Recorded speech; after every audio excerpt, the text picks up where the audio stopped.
Yo les gars, on se retrouve, nouvelle vidéo. Petite vidéo là où je vais vous parler tout simplement de mon Switch, parce que je pense que ça n'a échappé à personne. Les rigides, c'est fini. Donc mes Inzer que j'ai eu pendant un peu moins de 2 ans, c'est terminé. Maintenant on repasse sur mes anciennes SBD. Et la transition va être rude. Enfin, j'ai déjà commencé à faire la transition, mais je vais vous expliquer. En gros, je mets des... Oh putain, attendez. Yep. Voilà, vous n'avez pas eu le temps de voir, c'est normal, je suis trop fast. J'ai des SBD fantômes, donc de l'ancienne co, donc pas celles qui sont avec le nouveau, la nouvelle, pas rigidité, parce qu'elles sont pas spécialement plus rigides que les anciennes, mais le nouveau format en gros. C'est pas des genouillères de force, c'est l'ancienne version. Et en plus, c'est du M. Voilà, j'avais fait un sondage sur Insta et les gens étaient tous en mode, quand ils ont essayé de deviner sur moi qu'est-ce que c'était, ils étaient tous en mode c'est du XS, c'est... M, c'était la réponse la moins prise. C'est du M, les gars. Donc, en termes de support, c'est pas le... Ça change des Inzer, on va pas se mentir. Mais moi, ce qui me choque le plus, pour l'instant, enfin, je vais vous l'expliquer au fur et à mesure, mais c'est vraiment le terme proprioceptif. Bref, vous allez capter. Mais du coup, bienvenue dans ma transition. Maintenant, on va essayer de re-squat les 220. Déjà, je les ai fait qu'une fois en rigide et avec un grind de baiser, mais du coup, rod maintenant en 220, mais avec les souples. Allez, petite séance aujourd'hui en vrai, donc ça devrait le faire, mais je vous embarque et je vous partagerai mes feelings. Et les plus, les moins, de repasser sur les souples. C'est combien ?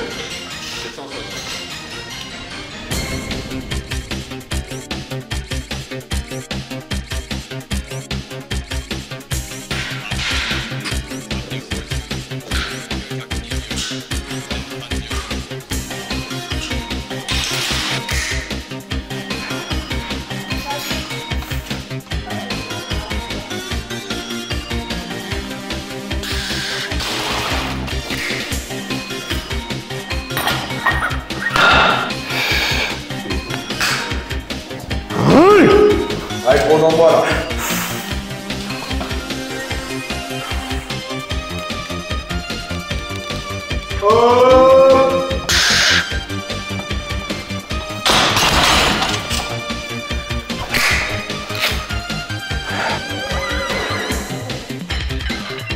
Adèle, ça Adèle.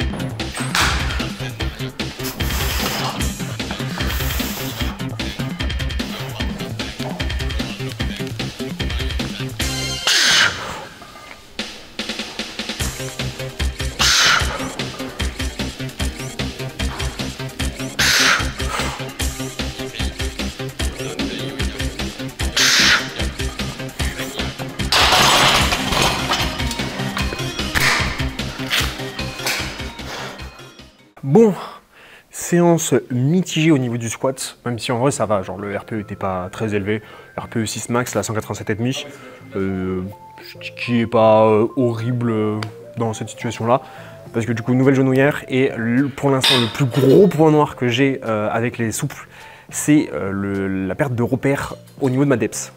Pour vous expliquer, en gros, les rigides, donc mes Inzer, quand je descendais, la pression était plus grande plus je descendais. Donc en fait, il y avait une certaine pression qui s'effectuait quand j'étais au niveau de la depth. Donc je savais qu'à ce moment-là, il fallait que je remonte. Donc c'était beaucoup plus intuitif de savoir quand remonter. C'est pour moi d'ailleurs l'un des plus gros avantages des rigides, c'était ça. C'était de me dire, j'arrive à standardiser de ouf mon mouvement, pas me poser des questions sur la depth, c'était trop bien sur ça. Ta proprioceptif, c'était incroyable.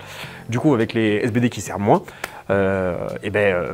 forcément, j'ai pas la même contrainte au niveau de l'articulation du genou quand je suis en bas du squat. Donc au tout début, genre mes premières séances, je faisais un as to grass puissance 10 000. C'était un peu horrible. Enfin, du moins, au moins j'avais des points bonus. Genre en termes de depth, on m'applaudissait carrément. Mais du coup, en termes de force ressentie, c'était beaucoup moins sympathique. Donc ça, c'est le plus gros malus, c'est le truc le plus chiant vis-à-vis des rigides VS souples, à mon sens. Par contre, qu'est-ce que c'est un confort de vie de juste pouvoir marcher correctement, pas comme un pingouin. Allez, on va dire un manchot empereur parce que c'est quand même plus stylé. Mais ouais, en fait, tu peux marcher normalement avec des rigides, juste c'est pas agréable. Et du coup, la genouillère a tendance à glisser, ce qui est moins agréable. Alors que les Inzer, comme elles sont en cône, les SBD comme elles sont en cône, ça n'arrive pas que ça descende. C'est juste plus collé à tout ton membre inférieur, donc c'est beaucoup plus simple. Et un avantage non négligeable, c'est putain, qu'est-ce que ça prend moins de place dans les putains de sacs. Genre vraiment les Inzer ça prenait un espace de baiser, alors que là du coup les souples c'est vraiment hyper simple à arranger quoi, donc ça c'est trop pratique, on va pas se mentir. Donc c'est les plus gros avantages de passer en souple, c'est je peux marcher tranquillement, je peux avoir plus de place dans mon sac, voilà, ça c'est top. Donc bon, voilà, d'ailleurs, by the way, ça me dérange pas du tout que les rigides perso se soient fait ban. Bon, suivre la vie, franchement, genre je m'adapte, genre je vais pas commencer à crier ou quoi, m'en fous, tu vois, genre... juste je m'adapte avec les règles qui me sont proposées, ça me dérange pas spécialement. C'est limite un peu... franchement, les premières séances, j'étais full en mode... ça va faire quoi de remettre les genouillères souples, quoi. Donc non, ça me dérange pas du tout. Par contre, moi, enfin perso, du coup, je les ai... Pour environ 2 ans de pratique, j'ai payé qu'une seule fois mes genouillères. Genre, à un moment, j'ai réussi à m'en faire renvoyer de Noël parce que les premières, elles ont pété beaucoup trop rapidement. Et bah, j'ai fait tout... Enfin, je faisais toutes mes compes, enfin, j'ai fait toutes mes compes, tous mes entraînements avec. Et ça m'a duré un peu moins de 2 ans, donc j'ai dû payer qu'une seule fois. Par contre, j'imagine que pour ceux qui l'ont pris, genre, il y a, je sais pas moi, 1 mois ou quoi, et qui se retrouvent avec ça, ça doit faire très chier. Mais moi, perso, je les ai bien rentabilisés, quoi. Donc sur ce point-là, j'ai pas à me plaindre. Donc en vrai, assez curieux de ce que ça va donner sur un single RPE 10 quand j'aurai repris une bonne dynamique sur le squat. Parce que de toute façon, même là, depuis la comp, j'avais eu un bloc, enfin, j'avais eu 2 semaines de coupure, plus ou moins. Genre, il y avait une semaine, c'était plus entraînement fun. Pareil pour l'autre, mais bon, bref, il n'y avait pas de dynamique. Et après, on a repris sur un bloc très light. Les gens à la salle me vannent en me disant que c'était un bloc de deload. Bon, voilà. Mais du coup, c'était très light, donc...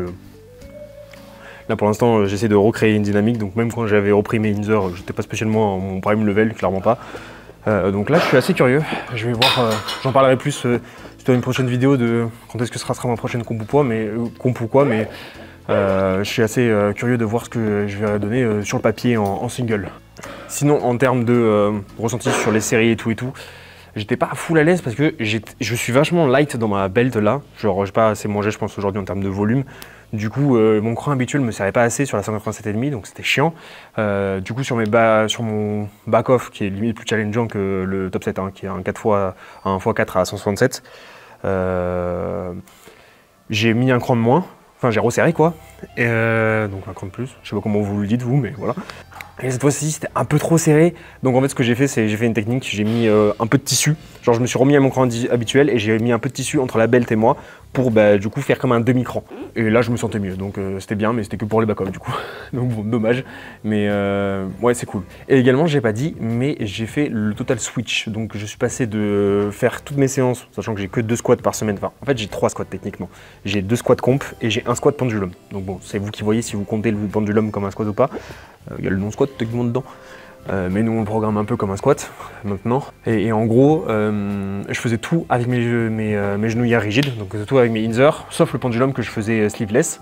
Et là, je suis passé toujours pendulum sleeveless et mes 2 autres squats comp, je suis passé directement en souple. Personnellement, je suis pas partisan et mon coach du coup, pour mon profil en tout cas, n'a pas trouvé ça pertinent de juste genre faire un squat. Enfin, un jour un squat avec mes genouillères rigides et l'autre souple pour faire transitionner la chose. Parce que perso, je pense pas que ça va changer grand chose en termes de stress appliqué à mon articulation de genou et tout. Donc je pense pas que mon risque de blessure est accru, ou en tout cas vraiment pas significativement. Parce que de toute façon, bah, là je suis pas à mon prime, donc quoi qu'il en soit, j'ai pas les charges que je mets de base, genre je mets pas de 20 sur mon dos ou des trucs comme ça. Donc le stress mécanique est moins important sur mes articulations, donc déjà il y a ça qui joue. Ensuite, ok, j'ai un pattern qui est différent en fonction de si je mets les rigides ou pas les rigides. Donc techniquement, quand je suis en souple, je vais sur un pattern un peu différent, donc qui est un peu moins renforcé que les rigides. Mais je pense pas que ça soit des amplitudes non plus là où je sois extrêmement faible. Parce qu'en plus, il y a le pendulum et tout, donc qui était déjà sleeveless. Donc à mon sens, vraiment, pour mon profil en tout cas, je ne juge pas utile d'avoir fait une transition squat rigide à squat souple. Enfin, squat avec sleeve rigide et squat sleeve souple. Perso, mon avis là-dessus, mais ouais. Bref, en tout cas, squat pas trop dégueulasse. Je vous ai pas filmé bench, mais voilà. Si vous avez des questions concernant le switch des Inzer à au souple, vous me dites. Ça me fait plaisir de répondre dans les commentaires. On se retrouve pour la prochaine vidéo. Je sais pas quand, vraiment quand je serai pour ma prochaine comp, on va dire. Et sur ce, on se retrouve pour une prochaine vidéo.